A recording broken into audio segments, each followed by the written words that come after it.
Hi, so my name's Dr. Deborah Sarnoff, and I'm a dermatologist and a Mohs surgeon specializing in skin cancer.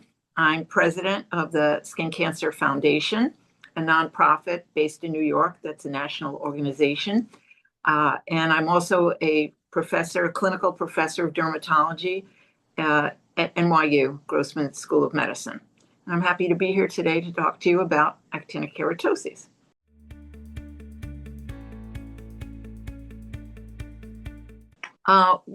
The Skin Cancer Foundation, we're very active in trying to educate the public, and we try to be advocates to wear the hat to protect, but we also try to help our doctors. We have doctors that are members.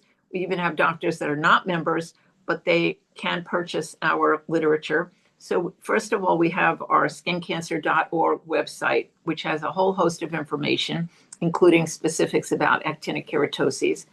We come out with a journal once a year, which is a terrific journal called the Skin Cancer Foundation Journal. It is sent to all dermatologists in the country. And there's actually an article in this year's journal that's very informative about actinic keratoses. And we have literature with pictures. We have a brochure that's very comprehensive that has the section on actinic keratoses that shows color photographs of what they might look like.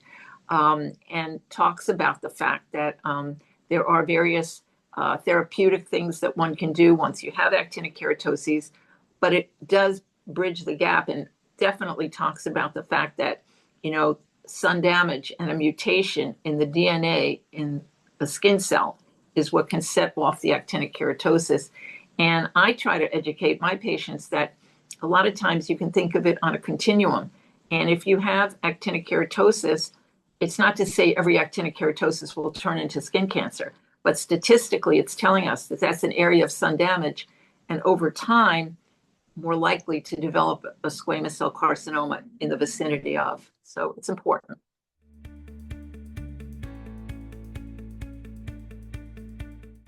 I think it's critical for dermatologists.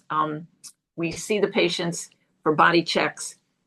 Very often, you have to feel a little bit, not just look. We want to definitely go to the areas where we know they're critical areas, such as the ears, the lips, anywhere really on the face, the scalp, the tops of the hands, the neck, the décolletage. And we want to try to either treat the entire field with some of the pharmaceutical agents that are out there to prevent future ones, or we definitely, during the course of the visit, want to do something simple to just, if someone has a few, whether we treat them with liquid nitrogen, cryotherapy. I think the role is critical. We can't just poo-poo it and say, oh, it's nothing, it's dry skin, because it's not dry skin.